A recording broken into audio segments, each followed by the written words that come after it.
सुधांशु त्रिवेदी जी वो कह रहे हैं कि आम आदमी पार्टी के साथ बीजेपी का इलू इलू चल रहा है गुजरात में और दोनों ही एक दूसरे से मिले हुए हैं। इसके साथ ही बहुत सारे आरोप भी उन्होंने लगाए हैं, ये पूछते हुए कि अगर बेरोजगारी, महंगाई और वहां की दुर्दशा है मोरबी का वो जिक्र कर रहे हैं, तो ये कौन सा गुजरात मॉडल है जिसके बिहाफ पे आप कह रहे हैं कि आपको फिर से वहां की जनता चुनेगी? देखिए, जहां तक यह बात है कि विगत 21 वर्ष पहले जब प्रधानमंत्री श्री नरेंद्र मोदी जी गुजरात के मुख्यमंत्री बने थे, मैं दोनों पार्टियों का चरित्र बताता हूं। यह कांग्रेस पार्टी है, अरे जिसने गुजरात को बदनाम करने के लिए क्या क्या नहीं किया, और तो और छोड़िए, भारत के स्वाभिमान, भारत की संप्रभुता को किनारे रखकर विदेश की सांसदों को लिख लिख के भेजा गुजरात के बारे में। 60 सांसदों ने लिख के भेजा था, जिसमें कांग्रेस के भी थे और अन्य विपक्षी दलों के भी थे। गुजरात के मान सम्मान, स्वाभिमान पर इससे बड़ा आघात नहीं हो सकता था। वो लोग आज आके भाषण देते हैं। अभी संजय जी बता रहे थे, तो केजरीवाल जी वो तो सीधे आके कहते मैं तो कृष्ण का जन्माष्टमी के दिन पैदा हुआ और कंस की औलादों को मैं समाप्त करने आया हूं। ये कंस की औलाद किसको कह रहे थे, यह थोड़ा समझने का विषय है। गुजरात की जनता को क्या कह रहे थे, या गुजरात की धरती से उठे सबसे बड़े सपूत और गुजरात के स्वाभिमान के सबसे बड़े प्रतीक लोगों के लिए कह रहे थे।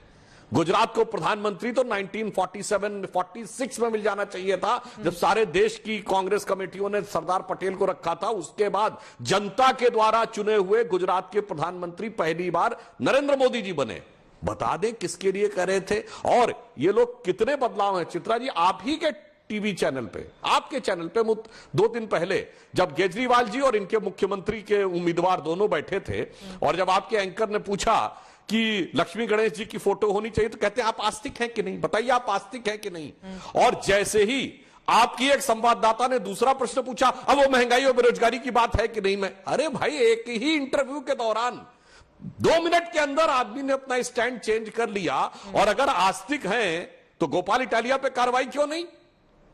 मतलब एक चेहरा गोपाल इटालिया और एक चेहरा केजरीवाल जी बैठ के कहेंगे आस्तिक है कि नहीं, और अगले प्रश्न पे महंगाई बेरोजगारी पे आ जाएंगे जब उनसे उसके बारे में पूछा जाएगा। इसलिए गुजरात की जनता ने विगत 2-2.5 दशकों से बहुत कुछ देखा है कि क्या करते रहे ये दल, तो सबकी फितरत से वो पूरी तरीके से वाकिफ है। और निस्संदेह श्री नरेंद्र मोदी जी के प्रति जो एक अगाध लगाव है गुजरात की जनता का, उस कारण से बिल्कुल ये मानते हैं कि जब से मोदी जी सत्ता में आए तो उस समय गुजरात के में किस प्रकार का परिवर्तन आया और गुजरात के प्रति किस प्रकार का भाव बदला, गुजरात के प्रति किस प्रकार का सम्मान हुआ। मैं एक छोटी सी बात कहना चाहता हूं।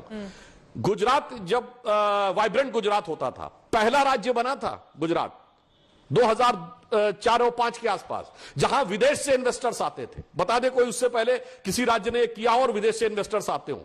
अब बताइए, इतना बड़ा अंतर्राष्ट्रीय स्वाभिमान किसी और पार्टी के दौर में गुजरात का बढ़ा है या किसी भी राज्य में बढ़ा पाए? जब भाजपा सत्ता में आई उसी समय बढ़ा पाए। सुधांशु त्रिवेदी जी वो बार बार महात्मा गांधी का जिक्र कर रहे हैं, वो सरदार पटेल का जिक्र कर रहे हैं। वो कह रहे हैं कि उनका भी गुजरात है और ये बीजेपी खुद श्रेय लेने की कोशिश कर रही है कि मैंने गुजरात बनाया। इसके जरिए मिलेंगे क्या वोट? मैं दोनों बातों का दोनों की बात देता हूं। पहली बात तो मैं ये कह दूं, संजय जी को कंस की औलाद की बात करते हैं, तो दिल्ली के दंगों पर जिसके घर के ऊपर पेट्रोल बमों का जखीरा था और जिसने बाकायदा दंगे करने के लिए लोहे की एंगल रॉड अपने घर पे पहले से गड़वा रखी थी ताकि उसका गुलेल की तरह प्रयोग किया जा सके आसपास के जगहों के ऊपर फेंकने में, और इतना ही नहीं, जिसने आईबी ऑफिसर के शरीर में हत्या नहीं कि 100 से अधिक चाकू के घाव किए, जनाब वो क्या था? वो कंस की औलाद नहीं थे, आपकी पार्टी के कारपोरेटर। और आज आप लोग ये जवाब देते हैं हमने तो उनको निकाल दिया।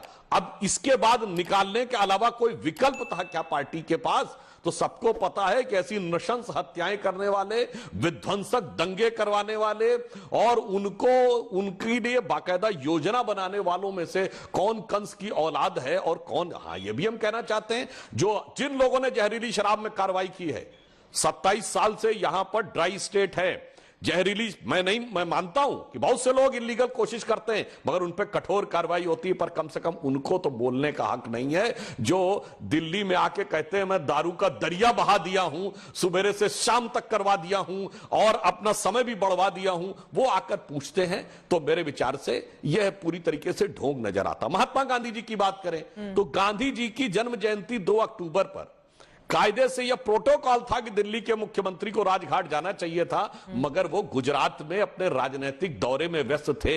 यह इनका सम्मान था। और मजे की बात, जब शराब घोटाले में इन पे आरोप लगा तो जाने का समय था राजघाट पे, मगर जन्म जयंती के दिन जाने का समय नहीं था। जब मनीष सिसोदिया जी को सीबीआई ने तलब किया घोटाले में, तो भगत सिंह जी के नाम की शोभा यात्रा निकाली। दिन था 10 अक्टूबर और केवल 12 दिन पहले भगत सिंह जी का जन्मदिन था 28 सितंबर। किसी से पूछिए, कोई शोभा यात्रा निकाली क्या आम आदमी पार्टी ने? ये जो चरित्र है इन लोगों का बदलता हुआ, उस कारण से। और एक अंत में कह दूं, इन्होंने गांधी जी वाली बात कही, राहुल जी के, रोहन जी के लिए भी राहुल जी की यात्रा निकल रही है, तो गांधी जी के one and only whole sole monopoly मांगने वाले कॉपीराइट होल्डर हैं, मगर गांधी जी के जन्म स्थान पे उनकी यात्रा नहीं जा रही है, पटेल के जन्म स्थान पे नहीं जा रही है, सुभाष चंद्र बोस के जन्म स्थान को टच नहीं कर रही, अरे नेहरू के स्थान को टच नहीं कर रही, इंदिरा गांधी जी के स्थान को टच नहीं कर रही, राजीव गांधी जी के स्थान को टच नहीं कर रही है। अरे भारत तो छोड़िए, अपने नेताओं के साथ नहीं जुड़े हुए हैं आप, और किस यात्रा की आप बात कर रहे हैं? हाँ, हमारी एक गुजरात गौरव यात्रा द्वारका से पोरबंदर तक चली है गुजरात में, यानी श्री कृष्ण के धाम से गांधी जी के स्थान तक। तो उनके विरासत के असली प्रतिनिधि आज के युग में हम हैं।